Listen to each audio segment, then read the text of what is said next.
কেউ আমাকে একটু তেল দেবেন? কতদিন বরের সাথে ঘুরতে যাই না, বিশ্বাস করেন বেশি দূর যাব না নে, অল্প একটু তেল দেন প্লিজ। আপু খুব কষ্টে আছে, কেউ আপুকে একটু তেল দিয়ে আসেন। দেশে তেলের খুব সংকট, কেউ সোশ্যাল মিডিয়ায় আইসা এভাবে তেল চাইতেছে। কেউ আমাকে একটু তেল দেবেন? আর কিছু পাবলিক তাদেরকে তেল দেওয়ার জন্য ঠিক এইভাবে উকি দিয়ে বসে আছে। কদম গাছে লুকিয়ে আছে কানু হারাম জাদা ওরে তুই চলে। বাংলাদেশে তেলের খুব সংকট, তাই টিকটকাররা তেলের অভাবে বিদেশে পাড়ি জমালেন তেল আর ডলার কামাইতে।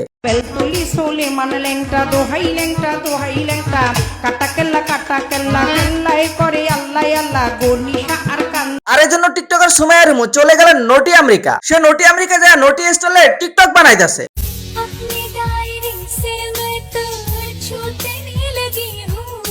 কিছুদিন আগে সুমাইয়া রিমুর তার হাজবেন্ডের সাথে ডিভোর্স হয়েছিল। একটু খুলে বলুন। তার ডিভোর্সের কিছুদিন পরে সুমাইয়া রিমু গাড়ি কিনে ফেললো।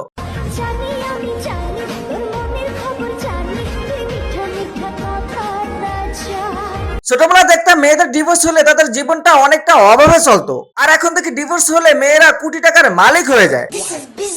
আর সেই বিজনেস সুমাইয়া রিমু ভালোই করতেছে। তার এই বিজনেসের প্রতিষ্ঠাতা হলো তার এক্স হাজবেন্ড দুর্বল মানিক। মানে তাকে এখান থেকে এখান পর্যন্ত আসার সম্পূর্ণ অবদান ছিল এই দুর্বল মানিকের। তাদের ডিভোর্সের পর সুমাইয়া রিমু বিভিন্ন রিসোর্ট এবং কক্সবাজারে ঘুরে বেড়াচ্ছে, ইভেন কি কোটি টাকার গাড়িও কিনে ফেলেছে।